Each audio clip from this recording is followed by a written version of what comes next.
係潮流特區106號鋪，又係我阿傑同大家講下一啲耳機產品啊，或者係一啲耳機或者披雅嘅對比啦。咁咧，其實以前咧我一直都避開呢一種拍法嘅，甚至乎我相信喺市場上都好少咁拍。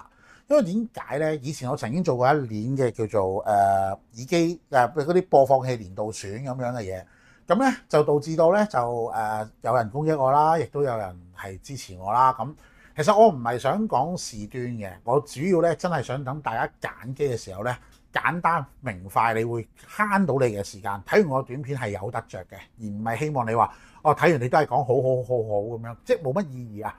咁但係我唔係話又要對比邊部贏邊部輸，咁其實都要你要明白，就算大家用緊嘅嘢一模一樣，但係可能即係最簡單啦，一樣用同樣嘅飯炒個揚州炒飯出嚟，咁啊 A 師傅同阿 B 師傅可以炒個唔同味噶嘛。咁所以咧呢啲短片呢啲咁嘅對比短片咧，我希望咧可以幫到一啲客人咧，可能喺就喺某個位我棘住咗，我又想揀一部嘅，咁我希望我嘅短片可以俾到一啲可行性俾你。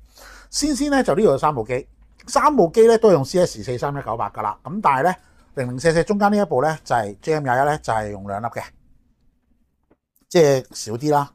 咁其實我知道好多人買呢幾部披雅嘅時候，其中一個原因，其中一個最擔心嘅點就係可能會唔會其實最平嗰部最好啊咁樣。咁首先講呢度3部機嚟講，呢部係最平嘅，入門價錢千零蚊有啦。咁但係咧，我可以直接答到你嘅系統啊順滑程度，其實3部機都差唔多。嗱，好公道啦，平貴一樣呢樣嘢，但係一定要提一樣嘢嘅，就係咩咧？喺聲音嘅表達啊嘛。嗱，如果你嘅前設我唔玩大罩嘅，我即係主要玩入耳式嘅啫，出街輕便為主嘅，唔使講啊！你睇下個厚度，完全係有直線嘅對比啊！係啦，喺便攜性上面咧，JM21咧應該係3部機裏面咧贏晒嘅存在嚟嘅。第二，力度好明確噶啦，都係一樣嘢。煲機係兩個都有家用級煲機嘅效果，都有嗰個毛啫，同你真係出嚟嘅力度一樣係兩件事嚟嘅。如果你拉歐博大機，唔怕講，你買呢2部都冇乜所謂，3部都冇所謂。但係佢如果直推一隻大罩，或者直推一隻好難推嘅入耳式嘅情況下，佢絕對冇得同另外嗰2部對比嘅。咁所以咧，即係呢最簡單嘅就係佢力度相對比較細。咁同埋啦，你話聲音風格上面，如果你嘅細節唔需求係好大嘅，即係可能你聽嘅歌以流行為主軸，可能5、6件樂器為主軸嚟嘅，同埋反應速度唔需要太快嘅話咧，其實佢夠用噶啦。因為有好多人可能我主要都係聽啲情歌啊、抒情歌為主軸嘅，其實佢都唔差噶啦。咁同埋唔好當然啦，我頭先都解釋過，因為力度嘅問題，你唔好推啲太複雜嘅耳機，推啲簡單易推啲嘅耳機咧。咁 JM21咧，其實同埋你作為入門耳機嚟講咧，即係入門嘅一部披雅嚟講咧，佢基本上都，我舉個例子啦，我就會咁樣講啦。當然平嘅耳機都一樣有難推嘅，咁但係我當喺一個中低階嘅界面嚟講咧，佢基本上都可以推到唔少嘅耳機㗎啦。入耳式嘅話，我重申一點係入耳式嘅話，咁亦都係啦。喺我短片度，除咗今次有對比之外咧，再提多大家少少。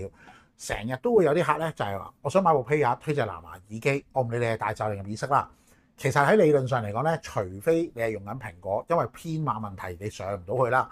理論上咧，電話用藍牙輸出同你用披雅嘅藍牙輸出咧，除非你入歌係個 file 有分別，唔係你個部機有分別嚇。咁如果你聽得明咧，直接啲講就係，如果我主力淨係玩藍牙，其實一部好嘅手機咧已經搞掂啦。即係呢個可以幫你慳翻少少 budget 啦，係啦。咁好啦，始終呢部對打上嘅都唔公道啊嘛，大佬你呢個千零蚊，你對2部2000幾嘅，咁大佬你唔公平。咁所以咧呢部咧我攞出嚟就係仲去做個小對比嘅啫。好，咁我收翻起佢先。好咯喎，哇呢2部咧就可能啲唔知啲網上人睇完會唔會又好似以前咁懟我啦？咁但係我都係講事實嘅啫。呢2部機。大家用嘅都係 CS43198，咁理論上係咪應該大家都差唔多？嗱，我都講過，論系統嘅話咧 FiiO 應該係市場上最好系統嘅嗰部機嚟㗎啦。即係如果大家都喺呢個時間點，哇，你用佢咧，佢係特別容易上手，特別用得特別順暢嘅。咁啊，因為 FiiO 嘅做披雅經驗比較豐富啦。咁但係我都一提啦，係咪就代表佢係完全壓倒聖山靈嘅呢一部新嘅 M3 Plus 咧？咁我就同大家探討下。其實我自己嘅個睇法係咁嘅，有好多細微位大家可能要留意一下，例如兩部機從濾波嚟睇，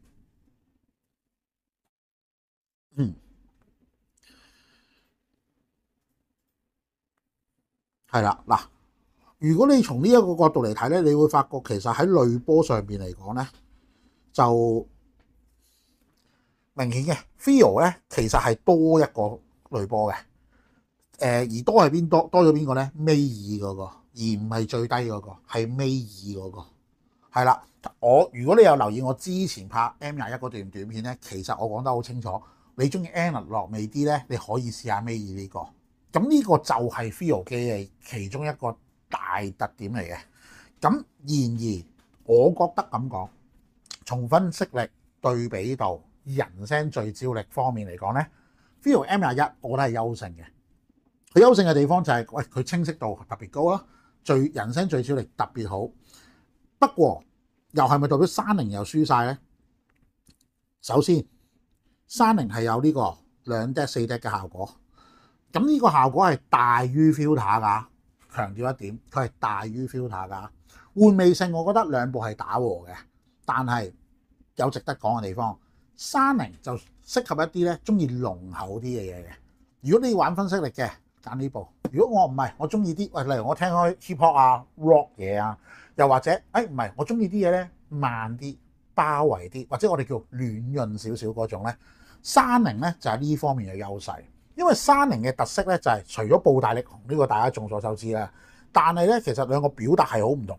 因為 Feel 好強、好叻啦，喺調音上面做線條呢樣係佢嘅優勢嚟嘅。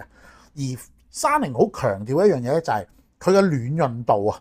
縱使你話好多人成日都強調話玩唔玩膽啊成咁，其實喺我嘅角度嚟講，呢個時代即係你話玩唔玩膽呢啲已經係後話啦。但係純粹從調音角度嚟講，山寧嘅暖潤度咧，仲到依一刻嚟講啦，我覺得中低階嘅價錢批價嚟講，你好難可以超越到山寧嘅暖潤嘅。嗱，當然你可以話唔好聽啲咪叫暖潤咯，唔中意聽就係分析力唔夠高，清晰度唔夠高咁樣。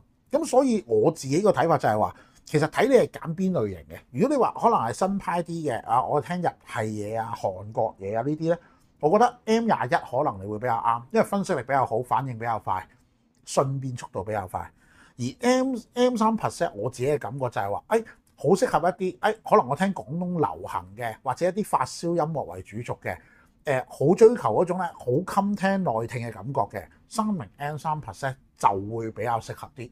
咁而且最後尾一定脫唔開嗰個問題，我成日都咁講噶啦。喺我心目中，一部 player 力度係好重要噶，因為好多時候就係睇你夠唔夠力去推一啲難推啲嘅耳機啦，或者大罩啊嘛。而力度部分咧，我自己覺得啊，縱使你用 M21 開埋台機模式都好，都唔夠普通嘅 M3 Plus 嚟得個力大嘅。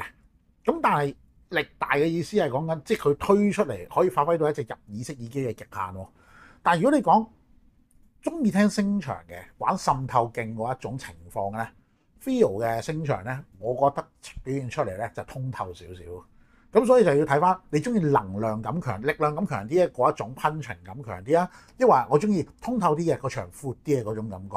咁所以咧喺我心目中咧，雖然大家嘅價錢爭幾百蚊，但係咧的而且確係口味上同玩味上都有分別嘅存在。希望呢段片咧可以幫到大家。如果大家覺得呢段片呢種片係好睇嘅話咧，記住留言啦，因為呢個係我嘅新嘗試嚟嘅，即係會攞一啲近嘅或者同牌子嘅上下級咧去做對比。如果我睇完發覺大家冇乜留言或者你冇乜 view 數咧，好老實講呢啲咧即係難聽我攞條命出嚟拍㗎真係，因為之前拍親都俾人鬧啊呢啲。咁如果你哋多人留言嘅有反應嘅，咁我咪拍多幾條咯。如果你話唔係覺得都唔好拍啦，費事啦，保障翻你啦，咁你都留言話聲俾我聽咯，係嘛？咁今集咧同大家分享到呢度，多謝晒咁多位，拜拜。